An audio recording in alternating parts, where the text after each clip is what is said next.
Hello, and welcome to Know Before You Go, a program of the Dominican province of St. Albert the Great that allows us to take a look ahead at the upcoming weekend's readings. I am Father Jim Marchanda, a member of the St. Pius community from where I am preaching this weekend, and I am happy to be with you as we approach the 11th Sunday of Ordinary Time. As I've said so many times, I love Ordinary Time.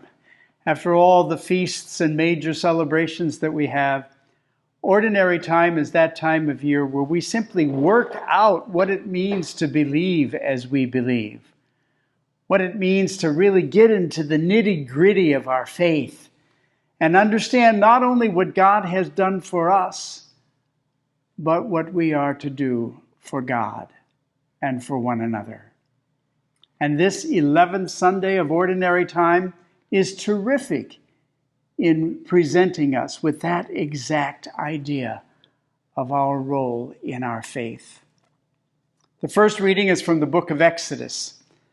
The second reading is St. Paul's letter to the Romans, and the third is the Gospel of Matthew. And I'd like to approach them in that order, first, second, and Gospel, and see how that unfolds for us, the message that I believe we should take home from this Sunday. The first reading from Exodus, Moses is up on the mountain communing with God. And God tells Moses, go back to the people and remind them of all that I've done for them. Remind them of their captivity in Egypt and how I set them free. Remind them of how much I've cared for them and looked after them and protected them and guarded them. And then tell them to live accordingly. Remind them of how I've lived up to my part of the covenant and ask them to live up to their part in the covenant. Ask them to be responsible and to do their part. And then at the end of the reading, it's beautiful. He says, tell them, you shall be to me a kingdom of priests and a holy nation. My friends, that's what God is saying to us by our baptisms. We are a kingdom of priests. We are to be holy, a holy nation, a holy people set apart, just as the Israelites were. So that whole first reading is about remembering what God has done for us and then acting in the same way ourselves for the sake of others. The second reading from St. Paul's letter to the Romans really drives that point home in terms of reminding us of what God has done for us, but now it reminds us of what God has done for us in Jesus, reminding us of his death and his resurrection for us. But what he says specifically is that God in Jesus died for the ungodly, not the godly, not the saints, not the chosen ones, the ungodly, those who were still sinners. You know that reading. And he reminds us, sometimes we can think that somebody might be willing to give his or her life for the just, for someone who is just. But God proves his love for us in that he did it while we were still sinners. God did not wait for us to perfect ourselves. God did not wait for us to get it right before sending Jesus, the Christ, to love us into redemption, to love us into salvation. Incredible. So just like in the first reading of Exodus, we are being reminded to remember what God did for the Israelites, so you and I are being reminded to remember that Christ did this for us, whether we were worthy or not. Our worthiness does not determine whether or not God will continue to love us. What determines God's willingness to love us is God alone. Nothing you or I can ever achieve. That in itself is a major lesson to remember. We then move into the Gospel of St. Matthew, and it just talks about Jesus when he walked the earth, how his heart was moved with pity for the crowds because they seemed lost and abandoned. They seemed like sheep without a shepherd. They needed somebody to guide them. They needed somebody to show they cared in their lostness, in their being separated, in their being on the fringe or on the margins. They needed somebody with a largeness of heart to care for them, whether or not they qualified for the care. That's the incredible thing about Jesus. And that's the incredible thing about God. We don't qualify for that love.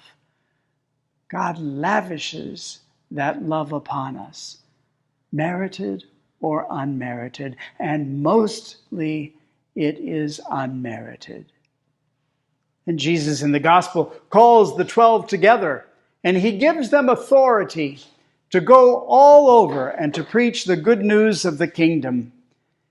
He gives them authority and he sends them out to cure, to heal, to drive out demons, to raise from the dead, to do these miraculous, wonderful things. And in the end, he says these incredible words, "Without cost you have received.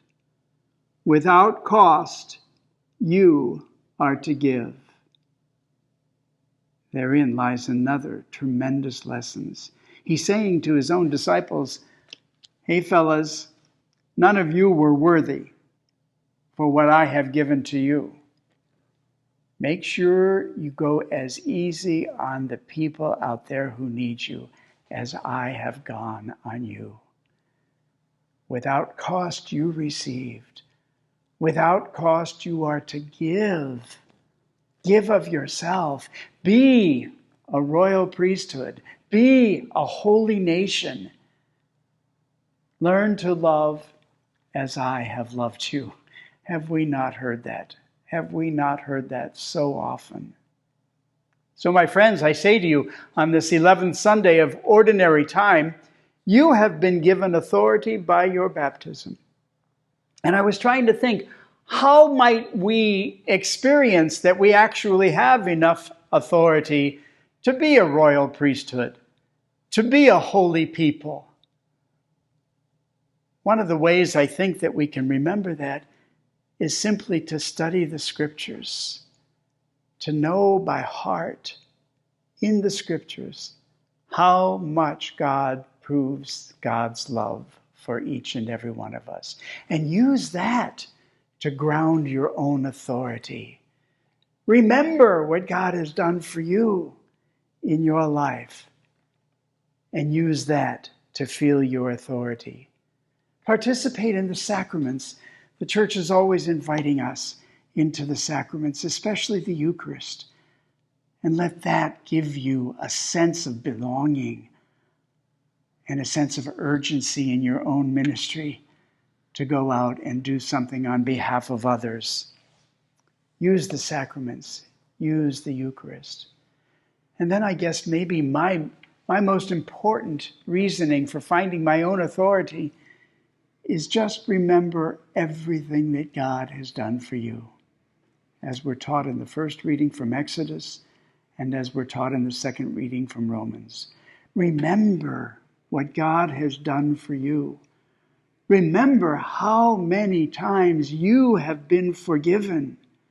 Remember how many times God has been incredibly tolerant and patient with you. And when you find yourselves not very forgiving of others, stop.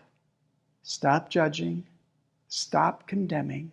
Step back and remember. Remember what God has done for you. And then approach the one who needs your tolerance again.